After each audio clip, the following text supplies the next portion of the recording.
वैज्ञानिक सब अफ्रीका महादेश पहिने के तुलना में तीव्र गति में फुटि रहल आ दू भाग में अलग भ रहल दावी केलनि अछि।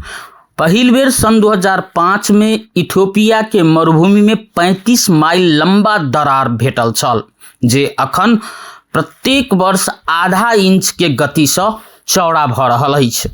डेली मेल के रिपोर्ट के अनुसार कैलिफोर्निया विश्वविद्यालय सांता बारबराक प्राध्यापक केन मैकडोनाल्ड कहलनि अछि जे ई प्रक्रिया जैसे पहिने करोड़ों वर्ष धरि चलऽ वाला प्रक्रिया मानल जाय छल, आब 10 से लऽ कऽ 50 लाख वर्ष भीतर ई पूरा भ सकैत अछि। अफ्रीका महादेश के विभाजन के कारण पृथ्वी में एकटा नया महासागर आ थप एकटा महादेश बनि सकैत अछि। प्राध्यापक मैकडोनाल्ड के अनुसार हिंद महासागर के पानी पूर्वी अफ्रीकी रिफ्ट वैली में भरि सकैत अछि आ अंततः ओ क्षेत्र एकटा नया महासागर के रूप में जन्म ल सकैत अछि। ओ नया महासागर आंध्र महासागर ओतेक बड़का गहीर आ बड़का सेहो भ सकैत अछि। अफ्रीकी महादेश में देखल गेल दरार ओतुका सोमालिया, केनिया, तांजानिया तथा इथियोपिया लगायत के देश सब होइत गुजरत।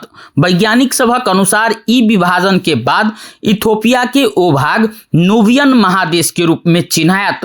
प्राध्यापक मैकडोनाल्ड के अनुसार मानव जीवन ऊपर ओ विभाजन के कोनो बड़का प्रभाव नहीं पड़त। यद्यपि भूकंप तथा ज्वालामुखी विस्फोट जेहन घटना सब बढ़ि सकैत अछि।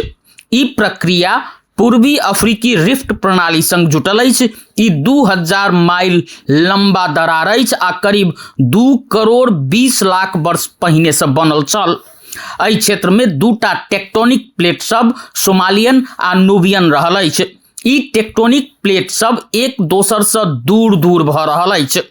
लिथोस्फीयर कहल जाय वाला पृथ्वी के सतह के ऊपर का हिस्सा विभिन्न टेक्टोनिक प्लेट में बटायल अछि। वैज्ञानिक सभक अनुसार ओ प्लेट सब आंशिक रूप में घुसैक सकैत अछि।